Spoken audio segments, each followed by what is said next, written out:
बिस्मिल्लाहिर्रहमानिर्रहीम। अस्सलाम वालेकुम। अगर नाखूनों में मैल जम गई हो तो हाथों पर टूथपेस्ट लगाकर हाथों को धोएं। ज़िंदगी में पेश आने वाले मुख्तलिफ़ किस्म के रवैयों से मुतल्लिक इंसानी नफ्सियात क्या कहती है? नफ्सियात कहती है कि अगर आप चलते हुए पीछे मुड़कर देखने के आदी हैं तो आप घर से मिलने वाली एतमाद की कमी का शिकार हैं। नफ्सियात के मुताबिक अगर आप ज़्यादा देर तक सोते रहते हैं तो आप असाबी कमज़ोरी में मुब्तला हो सकते हैं। नफ्सियात कहती है कि जो लोग ज़्यादा देर तक जागते हैं वो ज़्यादा तख्लीकी, ज़हीन और ज़िंदगी के फ़ैसले में बेहतर होते हैं। नफ्सियात के मुताबिक जब आप हंसते हैं तो आपकी तवानाई कई गुना बढ़ जाती है।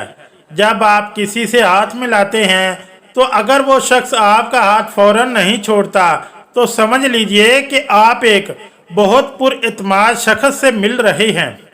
जिन लोगों की सूंघने की हिस्स बहुत अच्छी और तेज़ होती है इनका दिमाग भी तेज़ होता है।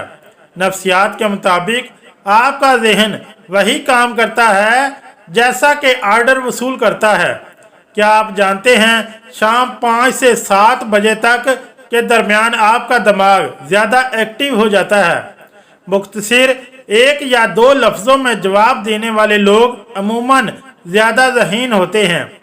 रोने वाले लोग अक्सर ना रोने वाले लोगों से ज़्यादा मजबूत होते हैं। बाज़ औक़ात हसद आपके दिमाग का तरीका होता है जो आपको दिखाता है कि आप किसकी कितनी परवाह करते हैं। इंसान जितना होशियार होता है इतना ही तेज़ी से सोचता है और इसकी लिखावट इतनी ही सुस्त होती है। ज़्यादा देर तक तन्हा रहना आपकी सेहत के लिए इतना ही बुरा है जितना कि दिन में 15 सिगरेट पीना। अगर वीडियो के टोटके अच्छे लगे तो चैनल को लाइक और सब्सक्राइब ज़रूर करें। शुक्रिया। अल्लाह हाफिज़।